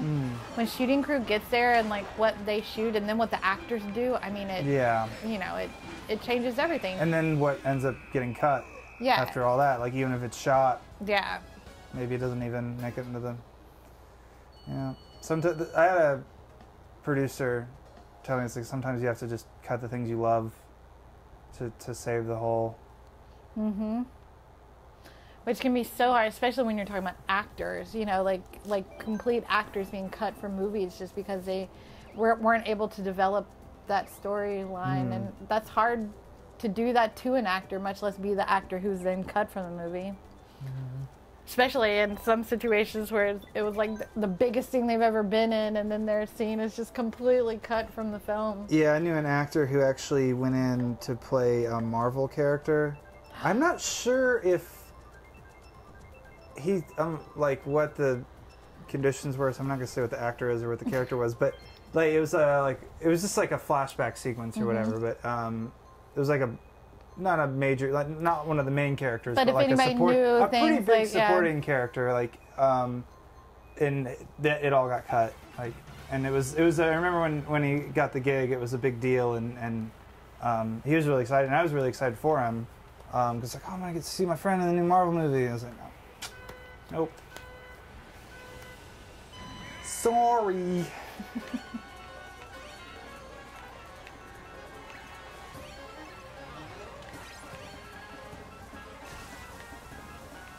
Yeah, sometimes it's funny, like when you watch like deleted scenes and like, or like you see on set photos and stuff and all the different takes and all the different like Or even you watch trailers and then you go back and watch a movie and then the stuff that was in the trailers isn't even in the movie. I kind of like it when they do that because then it's like it still keeps everything fresh. Like there was some clever misdirection in the Force Awakens trailer because you see Finn with the lightsaber, and then Rey ends up being the Jedi, and so it was kind of an interesting because at the beginning of the movie you don't know who's Force sensitive and who's what. Who's awakening? Yeah, who's awakening? Which I mean, I've heard like fans talk about it where it's like it's everybody. So they're like that's the thing about Star Wars is it's kind of like if they're a main character, they're probably at least Force sensitive. Right. It's strong just case that Han Solo is Force sensitive. Seen that fanfare? Oh yeah, of course. That's why he's such an ace pilot. He did the Kessel Run in under 12 parsecs. I mean that asteroid field. Well, the odds of successfully navigating. Oh man. I had a rough game of X-Wing. It's a miniatures game I play where it's like space battles. And I was flying Chewie in the Millennium Falcon. I just ate every rock on the table. It's Like, true. Literally? Just not literally, but it's true what they say is all I'm saying. I need a basketball court. I like your one blue balloon. I stole it. Apparently we're running out of helium. Like in the world? Yeah. Where's it all going? Into balloons? Yeah, it's all going up. It's all evaporating off of the planet. Like, Man. like I'm gonna fuel our blimps. all our dirigibles, all our rigid airships. Yeah. I don't know, man. Oh, the humanity needs no more helium. Ah! I'm just like, what are really people gonna do for kids' birthday parties? How, Well, what's how really we make me- silly voices? what's really messed up is like I think isn't it used for CT scans or Is it? what is not what's MRI? Some kind of medical scan they need it, but it's being used up for balloons. So it's like That sounds about right. I had no idea. Hashtag priorities. I think the number one watered crop in America is grass, lawn grass. That's the number one. Does that include like golf courses? Probably. Freaking golf courses. Hey, they're drug man. creators. He's got the guys back with suggestions. Your friend settings make it so I can't join your game. Fix your friend settings, Maybe that might be dude. it. Let's see if we can. I might have it to where it's like. We're sorry, Travis Touchdown. We are sorry. I know that's not your real name. Friend settings? Ah. All friends. Well, why don't you just make him your best friend? Listen, I don't know Travis that well. He's got to earn my best friend status. Why isn't that like a Facebook? Never mind. I shouldn't even suggest that because now it's going to be a thing. Well, what is it? I want to know. No, I can't. Top 8. No. Top Oh, eight. top 8. I remember top 8. Or you could expand it. You could do like Wonder top up to top 16 or whatever. What do you think Tom's up to? Tom from MySpace. Sailing on his yacht. Yeah, He sold MySpace right before it tanked. He made a shit ton of money. Okay, alright. Is MySpace still? Can someone pull up MySpace? Is it It's still all a thing? bands. So, well, that's what it was originally for. Or is it was supposed to be for? Remember back when everybody's pages had music that immediately started playing when yeah. you clicked on them, and it was the I'm worst. glad that's not a thing anymore. My favorite were the style sheets that would change. It would change the hover state to grow the font if you moused over something, so you could never click on certain things because they would move. Like, And then it'd have the cursors that would have like glitter coming off of it. Oh my It'd just God. crash your computer if you went to their MySpace page. That's where I learned my basic coding. oh yeah, a little first Oh, yeah. HTML little. Yeah. According to MySpace, the single, like, most popular favorite movie in the world is The Notebook. It was listed the most out of any movie probably, like, on favorite Just movies. because it's like a lot of teenage chicks.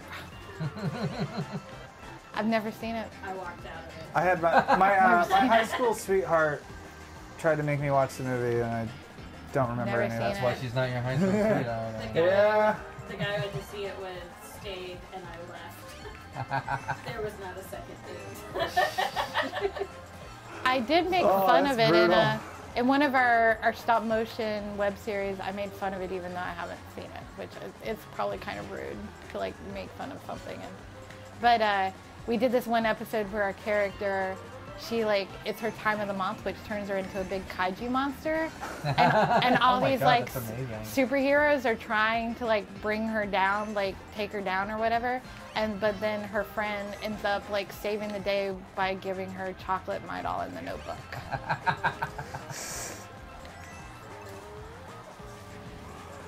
Oh. Wait, chocolate My Doll or No, chocolate, chocolate, and My Doll? comma, Oh. My Doll. I was picturing like chocolate coated My Doll. That would be amazing. And why hasn't anyone done that? Right? Get on it, Pfizer. Two birds, one stone. I like how we call out corporations.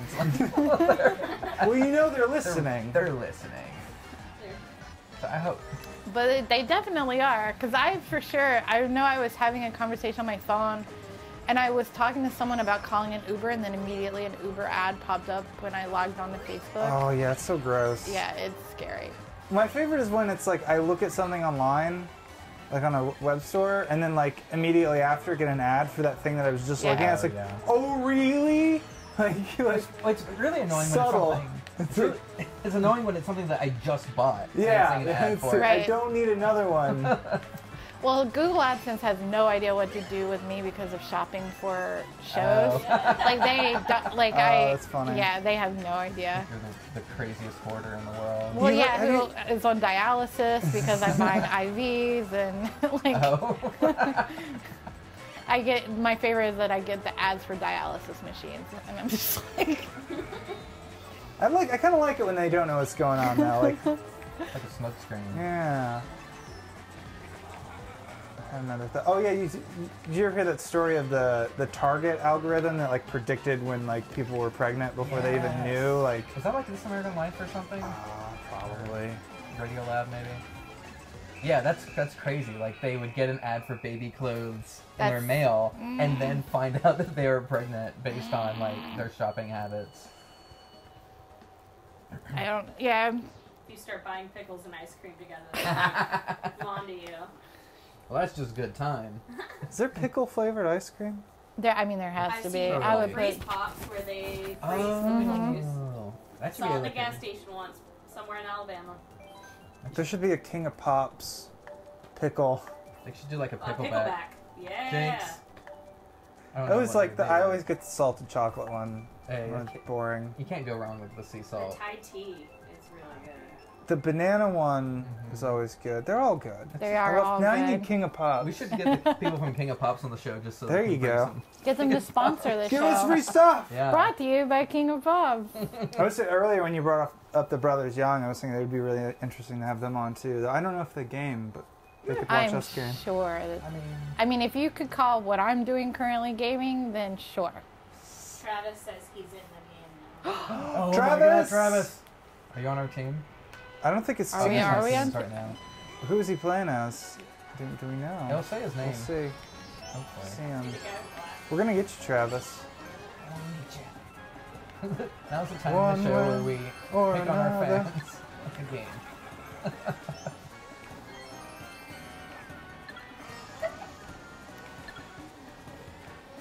Have we had a Travis sighting yet? This player. Player. Player.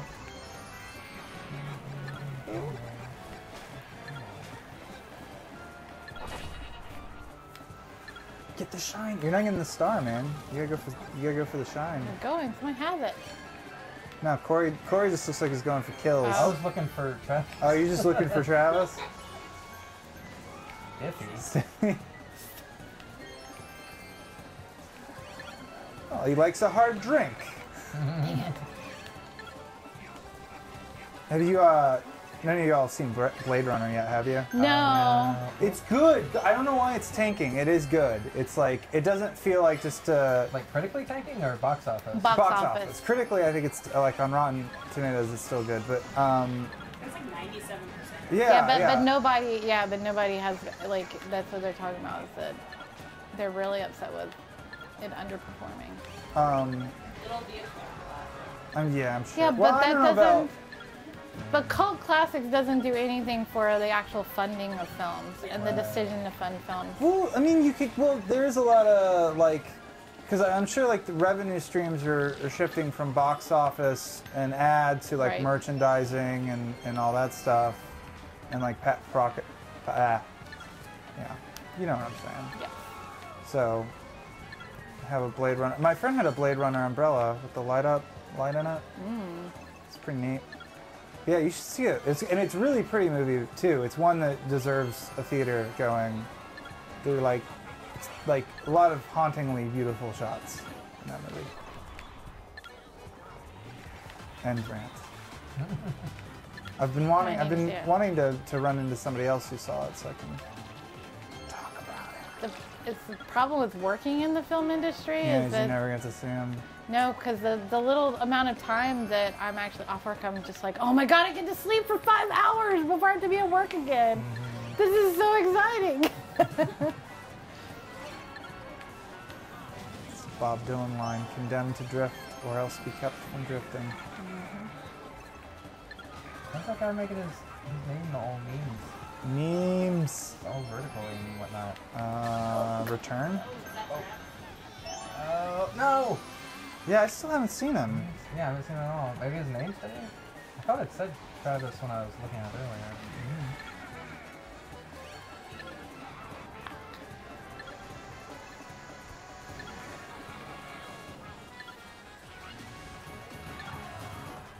He's the one guy that's like all the way on the other side of the.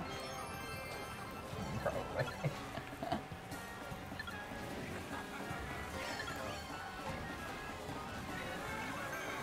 He Toad. Dang it. Memes.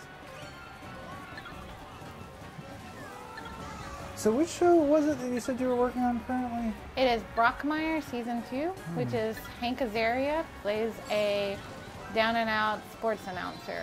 Like he was a baseball announcer, and his The King. life kind of completely derailed one day when he had a meltdown, and he became famous for his meltdown. And so it's now about him trying to like get started in baseball again. But the great thing about it is that you don't have to love baseball because it's such a well-written character with really great dialogue, and so you can really enjoy the show without liking baseball.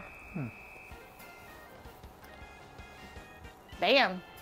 Finally beat Corey at least. It was like a network style meltdown, like a. Well, so he was a radio announcer, but he after he melted down publicly because he found out that his wife was a hedonist who was like gangbanging in the neighborhood. Oh yeah. Nice. He like melted down, and then he like went to do a public apology, and then melted down, and then it was right at the time that YouTube was getting popular, so he was like the most Oh, watched. like went viral. Yeah, That's like my fear is that somebody will like make a meme of me, yeah. like compromising. Oh, my goal is now to meme you. Oh, there's a lot of fodder now that Oh we've been yeah. doing this show. So what did you do to your foot? I twisted it snowboarding 2 years ago, and I had a tendon that was misplaced, and I just kind of dealt with it, and then eventually it started bothering me enough that I had to get surgery on it. So, still in a cast. I'm off the pain meds. I was on pain meds last week, so if you watched last week's episode, you can see Yeah? me on Percocet, mask off. But yeah, it's been a little hard getting around. And you found out that you're a mutant? Oh yeah, I had it. So normally there's 2 tendons that go down the side of your foot here. I have the third one. I had an extra tendon, and that was the one that was misplaced. Oh, that's crazy. Yeah, so I'm like a X-Men. I'm like Tendon Boy. Tendon Boy. A flaming tendon. Have to find somebody to make me a costume.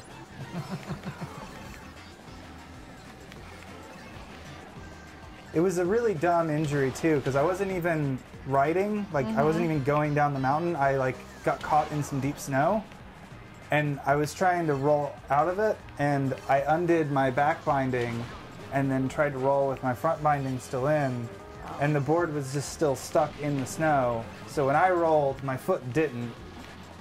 Yeah.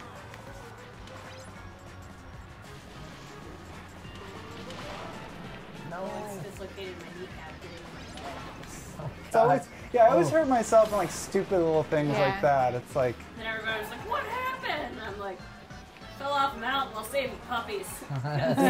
you got off the wrong side of the bed. That's what that means. That's why they. Dislocating my kneecap is like one of my phobias. Yeah, I've had knee surgery 3 times. Ooh. Oh no. Ooh. I always feel like the kneecap's just gonna like pop Was it off. from an injury or is it just wear and tear? Or? So in the story of Molly Coffee, back when I was doing the Vans Warped Tour and all that, I also It's like did a folk music song right there. did cage fighting. Really? Ooh, wow. Oh man, Yep. that's awesome.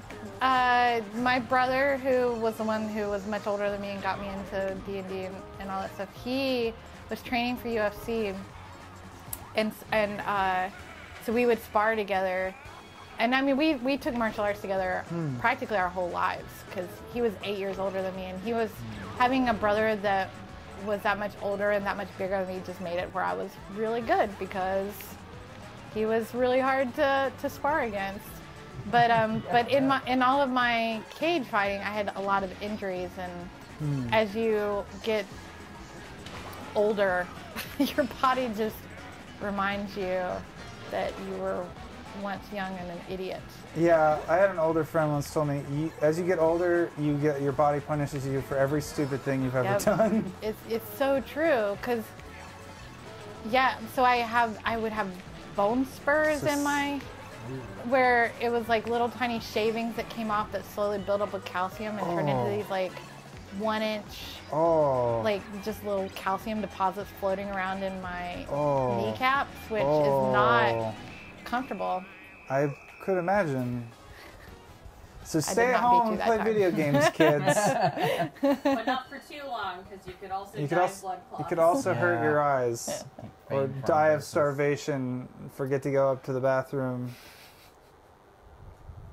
But it's funny, I've broken my wrist, my shoulder, my ankle, and my knee all on my left side. So it is And obvious. if I get one more in?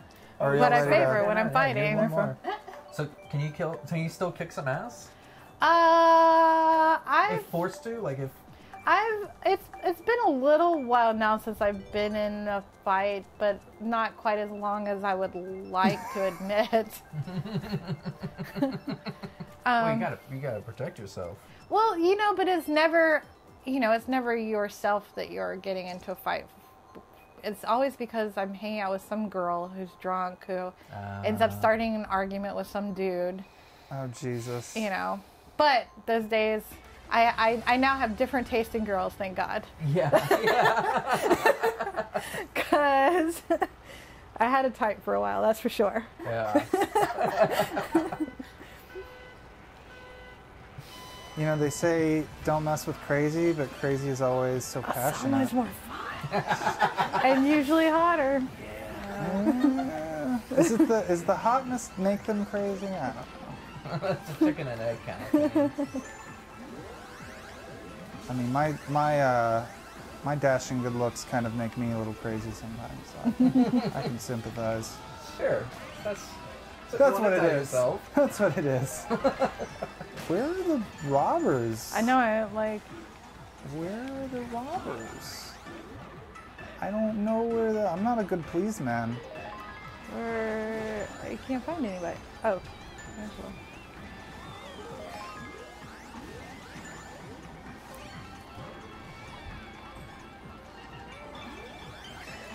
Oh, there he is. There's one.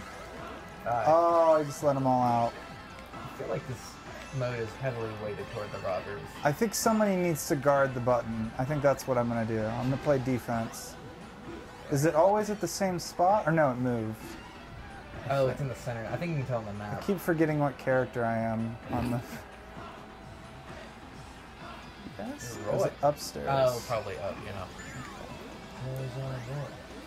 Were y'all playing like an all bomb mode that last game? Mm-hmm. That looked fun. I always liked, see? Yeah, I wasn't there in time. I failed you! I always liked all bombs on Super Smash. Oh, right. Yeah, that all bombs and all. All right, now the thing moves. Yeah, I think 2 places. What? I can't guard 2. You want me to do 2 things? I always liked all Pokeballs on Smash. Oh yeah, Pokeball. Now there's enough Pokemon characters. You could do a 4-player. Oh, right. Just Pokemon. Where is the? I don't know where. I know, I can't. What is life? Second level, I think. I looked at that. So.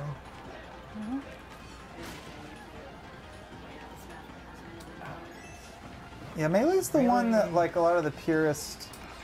The purists have kind of ruined Melee for me, if I'm being honest. I just derped really hard. I just like ran into a wall and then shelled myself twice.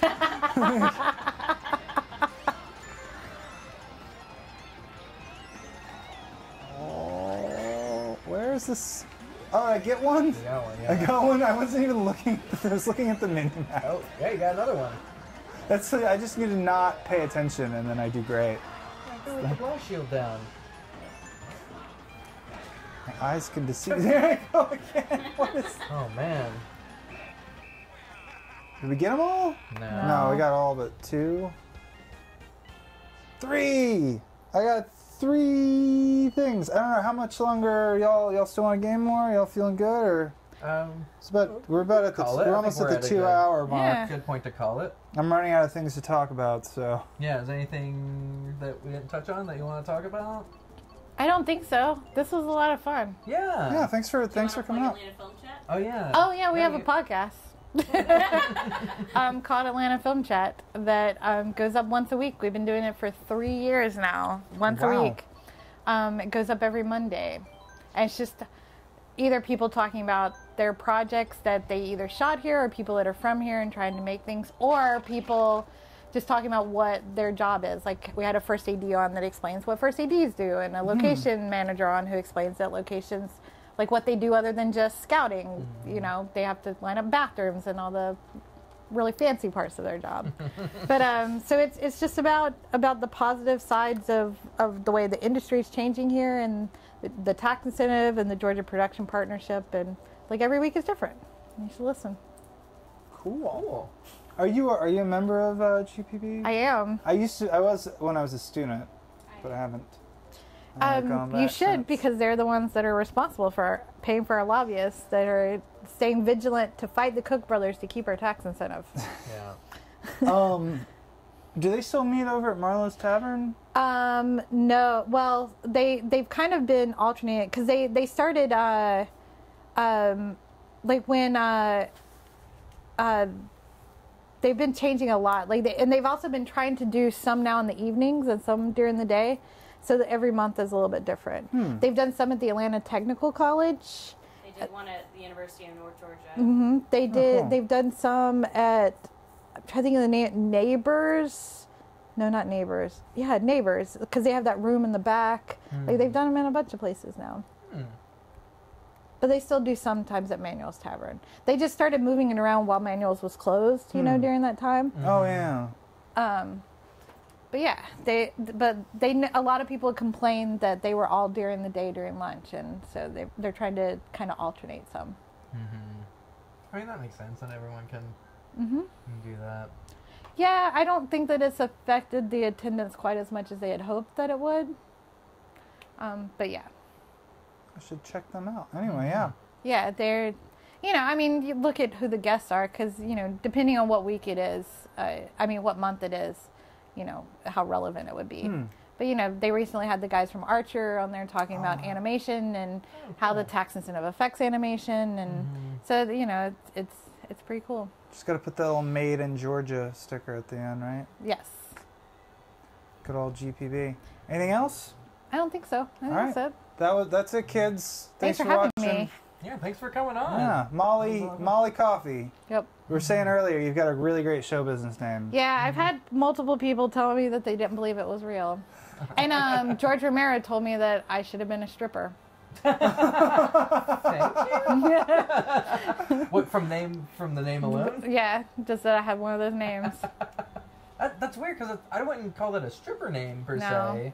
More of like a kid journalist. Like I'm Molly Coffee on the scene. Got the hot scoop. The hot ground scoop. Yeah. Do you like coffee? I sure you do. do. Anyway, that's it. That's enough small talk. That's the That's real it. question Just that cut us everyone off. wanted to hear. That's it. It's done. Play us out, Sam. I usually just wave at the camera until he goes, "Ah!" Dun-la-dun-dun-dun-dun-dun-dun-dun.